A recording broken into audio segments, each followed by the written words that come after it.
इल्तिजा मुफ्ती जी हमारी जो औरतों की जो टोपी होती है, जो कल्चरल टोपी है हमारी गुजरों की, वो पहनती हैं। महबूब मुफ्ती जी जब राजौरी में आती हैं तो वो टोपी पहनती हैं, वो हमारे लोगों के साथ जुड़ने की कोशिश करती हैं। तो मुझे लगता है इससे कम्युनिटीज़ के अंदर कॉन्फिडेंस बिल्डिंग होती है।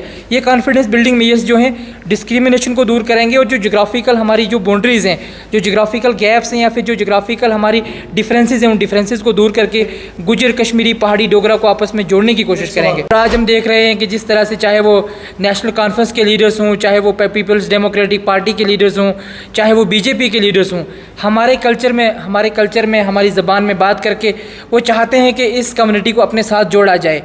देखो, रविंदर रैना साहब ने जिस तरह से ज़बान में बात करना शुरू की, वो खुद इस हिता से ताल्लुक़ रखते हैं। पहाड़ी ज़बान उनकी खुद की मादरी ज़बान है, और जिस तरह से उन्होंने ज़बान में बात करना की वो शुरू में अच्छी बात थी, लेकिन साथ ही साथ एक डेरोगेटरी तरीके से भी उन्होंने बात करना शुरू की।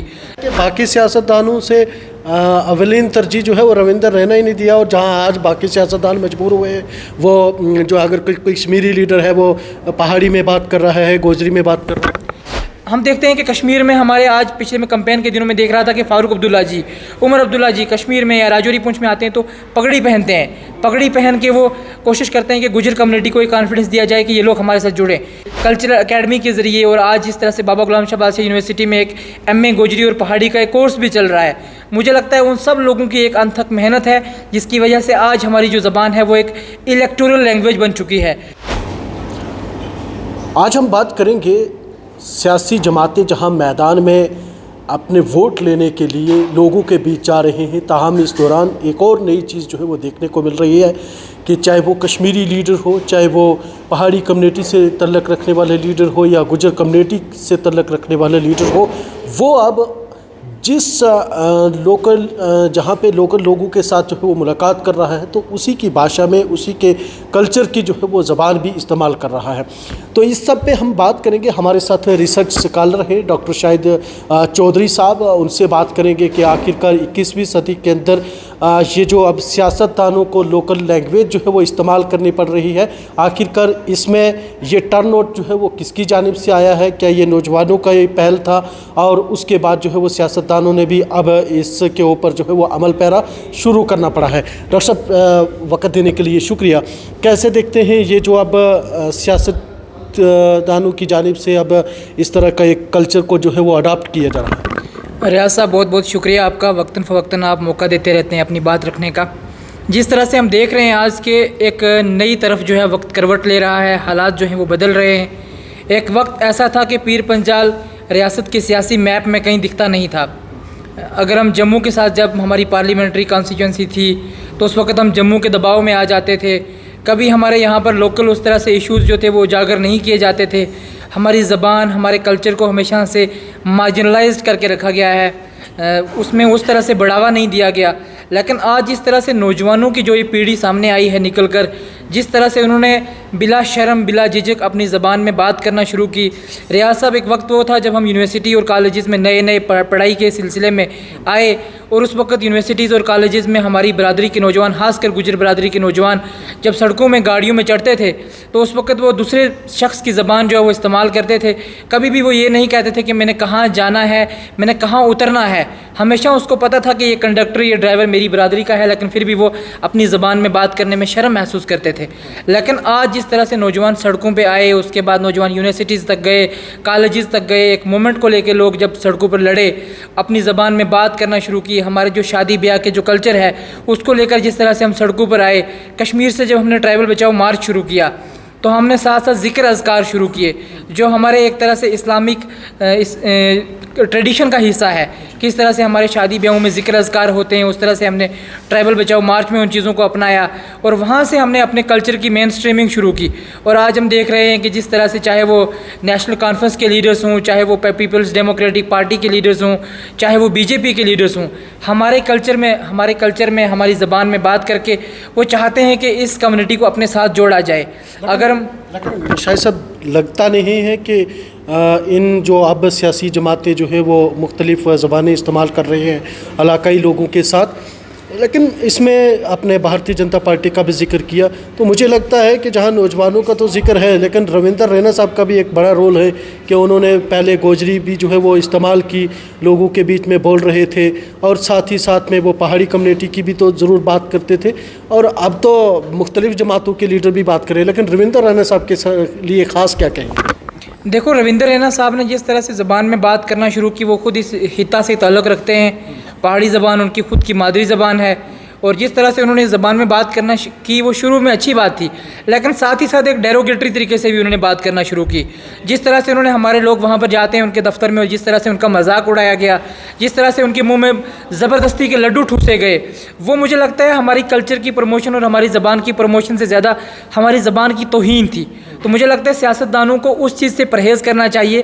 ठीक है, अगर आप किसी की ज़बान इस्तेमाल कर रहे हैं, आप चाहते हैं कि उसकी ज़बान में बात करके उसके जो कल्चरल सिम्बल्स हैं उनको इस्तेमाल करके आप उस कम्युनिटी को ये एहसास दिलाते हैं कि हम आपके साथ खड़े हैं, हम आपकी ज़बान को पसंद करते हैं। आपकी ज़बान भी उतनी ही इंपॉर्टेंट है जितनी यहाँ पर रियासत में डोगरी और कश्मीरी इंपॉर्टेंट है उतनी। मुझे लगता है कि बाकी सियासतदानों से अवलीन तरजीह जो है वो रविंदर रैना ही नहीं दिया, और जहां आज बाकी सियासतदान मजबूर हुए हैं, वो जो अगर कोई कश्मीरी लीडर है वो पहाड़ी में बात कर रहा है, गोजरी में बात कर रहा है, लेकिन उनकी इंटेंशन साफ दिखाई देती हैं कि किस तरह से वो ज़बान में प्रैक्टिस करते हैं, ज़बान में बात करने की कोशिश करते हैं, लेकिन उन्होंने किसी तरह का भी वो डेरोगेटरी या मीम तरीके का कंटेंट जो है वो बनाने की कोशिश नहीं की। उसकी वजह से पब्लिक में जो सेंटीमेंट क्रिएट हुआ है वो मीम्स नहीं बन रही हैं किसी लीडर की। अगर कोई हमारी पगड़ी पहन रहा है, अगर कोई हमारी टोपी पहन रहा है, कोई हमारी ज़बान में बात कर रहा है, तो लोगों को लग रहा है कि इसकी वजह से कहीं ना कहीं हमारी ज़बान की प्रमोशन हो रही है। वो लोग जब गाड़ियों में चढ़ते थे, जब पब्लिक में जाते थे, जब मार्केट्स में जाते थे, वो अपनी ज़बान में बात करने से शर्म महसूस करते थे। आज कोई शख्स अगर कहीं किसी गांव से रजौरी के शहर में आता है, कोई पुंछ के शहर में जाता है, कोई श्रीनगर और जम्मू के शहर में जाता है, अगर उसको अपनी ज़बान में बात करना पड़े तो आज वो शर्म महसूस नहीं करेगा। फ़ख्र से अपने आप को गुजर कहने में, पहाड़ी कहने में फ़ख्र महसूस करता है। उसको ये नहीं लगता कि मुझे कोई किसी तरह की मार्जिनलाइजेशन फ़ील होगी। मुझे लगता है शायद साहब यहाँ अगर देखें कश्मीर की जो अब ये राजौरी अनंतनाग पार्लिमानी कंस्टिट्यूंसी भी है, और इसमें कल्चर जो है वो वहाँ का यहाँ पे भी अडाप्ट हो रहा है। साथ ही साथ में जो वहाँ के लीडरान हैं वो यहाँ पे वोट के लिए भी जो है तकरीर जो है वो करते हैं। हालिया दिनों में देखें यहाँ वहाँ पे पीडीपी के एक यंग लीडर हैं इल्तिजा मुफ्ती ने, उन्होंने गोजरी ज़बान में जो है वो वहाँ पे वोट के लिए जो है वो लोगों से इल्तिजा की। वहाँ पे उनके जो इश्यूज़ थे उनमें उनको जो है रेज़ किया गया, और उन्हीं की ज़बान में। आज जो है वो हमने देखा पुंछ के अंदर उन्होंने पहाड़ी कम्युनिटी के बीच जो है वो वही पहाड़ी कम्युनिटी की लैंग्वेज जो है वो इस्तेमाल की। तो इससे क्या कहना चाहेंगे जो कश्मीर में इससे कबल होता था और आज के दौर में जो 21वीं सदी में हो रहा है? देखो, कश्मीर में हमेशा से हमारी कम्युनिटी को अदराइज़ किया गया है, मार्जिनलाइज किया गया है। कश्मीर में एक तंज के तौर पर हमारी कम्युनिटी के जो नाम है उनको इस्तेमाल किया जाता है, गुजरू कहा जाता है।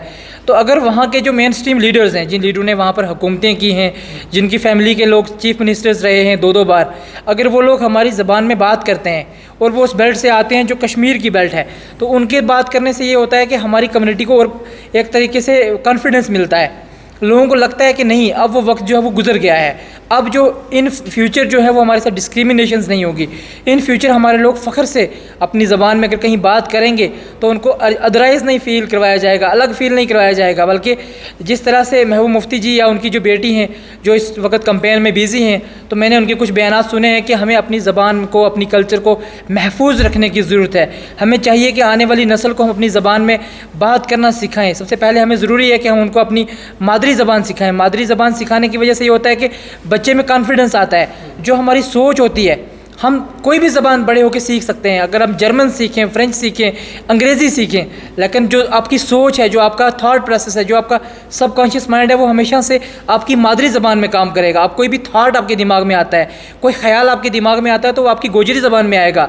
कोई पहाड़ी बोलने वाला शख्स है तो उसकी पहाड़ी ज़बान में उसके दिमाग में वो थॉट आता है, लेकिन उसको फिर बाद में आफ्टर प्रोसेसिंग हम उसको ट्रांसलेट करते हैं दूसरी ज़बानों में, चाहे वो गोजरी ज़बान हो, चाहे फिर उसके बाद उर्दू ज़बान हो, इंग्लिश ज़बान में लिखते हैं। लेकिन जो तरजीह हमें अपनी ज़बान को देनी चाहिए, मादरी ज़बान को, जिस तरह से हमारी कम्युनिटी के लोगों ने सफ़र किया है, हमारे कम्युनिटी के जो लैंग्वेज एक्टिविस्ट हैं, जिन्होंने एक लंबी लड़ाई लड़ने के बाद मुझे लगता है कि जिस तरह से रेडियो के ज़रिए, कल्चरल एकेडमी के ज़रिए, और आज जिस तरह से बाबा गुलाम शाह बादशाह यूनिवर्सिटी में एक MA गोजरी और पहाड़ी का एक कोर्स भी चल रहा है, मुझे लगता है उन सब लोगों की एक अनथक मेहनत है जिसकी वजह से आज हमारी जो ज़बान है वो एक इलेक्टोरल लैंग्वेज बन चुकी है।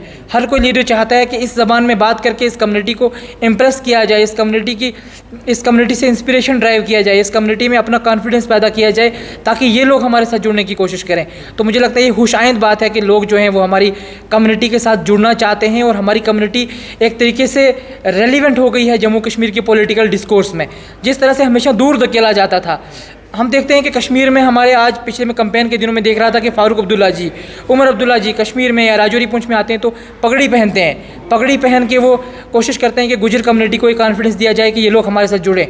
इल्तिजा मुफ्ती जी हमारी जो औरतों की जो टोपी होती है, जो कल्चरल टोपी है हमारी गुजरों की, वो पहनती हैं। महबूब मुफ्ती जी जब राजौरी में आती हैं तो वो टोपी पहनती हैं, वो हमारे लोगों के साथ जुड़ने की कोशिश करती हैं। तो मुझे लगता है इससे कम्युनिटीज़ के अंदर कॉन्फिडेंस बिल्डिंग होती है। ये कॉन्फिडेंस बिल्डिंग मेजर्स जो हैं डिस्क्रिमिनेशन को दूर करेंगे और जो जोग्राफिकल हमारी जो बाउंड्रीज़ हैं, जो जोग्राफिकल गैप्स हैं या फिर जो जोग्राफिकल हमारी डिफरेंसेस हैं, उन डिफरेंसेस को दूर करके गुजर, कश्मीरी, पहाड़ी, डोगरा को आपस में जोड़ने की कोशिश करेंगे। सवाल ये है कि जहाँ कश्मीर के अंदर हम देखते थे कश्मीरी लैंग्वेज और जम्मू के अंदर डोगरा लैंग्वेज जो है वो यूज़ होती थी, लेकिन राजौरी पुंछ के लोगों को प्रायोरिटी जो है वो नहीं दी जाती थी। ताहम अगर इस दौरान मैं ये बात करूँ कि पीर पंचाल में पॉलिटिकली तरीके से इस तरह की लैंग्वेज यूज़ करना, सभी सियासी जमात के जो पायदार बड़े कदावर लीडरान हैं उनकी लैंग्वेज इस तरह से इस्तेमाल करना, और इससे इस खित्ता के अंदर कितना फ़ायदा जो है वो मज़ीद मिल सकता है, चाहे वो पॉलिटिकली हो, चाहे लोकल लैंग्वेज के तौर पर हो, या लोगों के एहसास जो है उसकी बात करें। देखो, एक बात तो रियाज़ भाई वाज़ह है कि हमारी जो खासकर गुजर बकरवाल बरदरी के लोग हैं वो एहसास कमतरी का शिकार हैं। कभी भी मेन स्ट्रीम नहीं रहे उस तरह से, हमेशा हमें दीवार की उस तरफ जो है वो हमेशा धकेला गया है। हम हमेशा से किसी मेन स्ट्रीम डिस्कोर्स का पार्ट नहीं रहे। लेकिन आज अच्छी बात है कि हमारी ज़बान का इस्तेमाल करके हमें एक मेन स्ट्रीम डिस्कोर्स का पार्ट बनाया जा रहा है। लोग हमारी ज़बान में बात कर रहे हैं, उसके साथ साथ ज़बान की प्रमोशन हो रही है, कल्चर की प्रमोशन हो रही है और लोकल जो इश्यूज़ हैं वो उजागर हो रहे हैं। जिस तरह से हमारे पीर पंजाल के कुछ इश्यूज़ हैं, अगर आज हम इलेक्शंस की बात कर रहे हैं तो इलेक्शंस में इश्यूज़ की बात करना ज़रूरी है। अगर इल्तिजा मुफ्ती जी गोजरी ज़बान में बात करके हमारे इश्यूज़ को उजागर कर रही हैं, अगर वो किसी पहाड़ी ज़बान में बात करके हमारे यहाँ के इश्यूज़ रेज़ कर रहे हैं, तो हम चाहते हैं कि फ़ारूक अब्दुल्ला जी भी हमारी ज़बान में बात करके हमारी कौम से माफ़ी मांगें। क्योंकि उन्होंने किस तरह से कहा था कि जो ये कौम है ये हमारी, उन्होंने एक पगड़ी पहन के हमारी स्टेज से हमारे लीडर्स के वहाँ मौजूद होते हुए कुछ ऐसे कलिमात इस्तेमाल किए जो हमारी कम्युनिटी को एक्सेप्टेबल नहीं थे कि ये लोग पैसे के एवज़ अपना वोट जो है वो बेच देते हैं। हमेशा से नेशनल कॉन्फ्रेंस को मैंडेट दिया है गुजर बकरवाल बरदरी ने, और हमेशा से उनको पावर में लाने के लिए गुजर बकरवाल बरदरी ने एक अहम रोल निभाया है।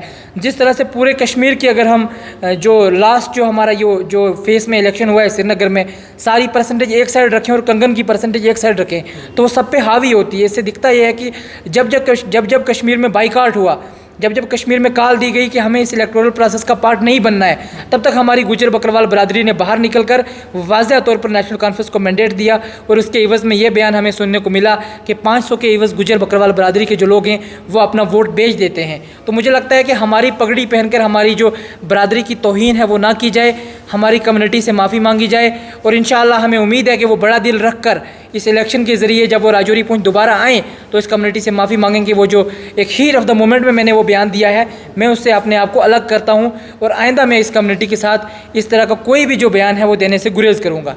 चलिए, बहुत शुक्रिया। हमारे साथ थे डॉक्टर शाहिद चौधरी साहब, जिनके साथ तफसीली बातचीत जो हुई है, और ये इस वक्त जो है वो सियासतदानों के दौरान, ये सियासत के दौरान जो है सियासी जमातों के बड़े लीडरान की जानिब से कहीं पहाड़ी कम्युनिटी की कल्चर और पहाड़ी कम्युनिटी की लैंग्वेज को जो है वो यूज़ किया जा रहा है, वहीं गुजर कम्युनिटी के इलाका में जाकर, मोहल्ले में जाकर उस तरह की बात जो है वो बड़े सियासी जमातों के लीडरान की जानिब से की जा रही है।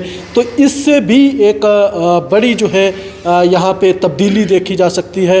वहीं भारतीय जनता पार्टी के लीडर रविंदर रैना की बात करें तो उनकी जानिब से भी हमेशा गुज्जर कम्युनिटी के साथ साथ पहाड़ी लीडरान की जो है वो बात की गई। तो ये कहीं ना कहीं दर्शाता है कि जो नौजवानों की जानिब से या कल्चर एकेडमी के जो स्कॉलर थे, जो उनकी जानिब से मेहनत की गई, तो आज कहीं ना कहीं सियासतदान जो है वो मजबूर हुए हैं कि इलाकाई लोगों के साथ उन्हीं की ज़बान में जो है वो बात की जाए।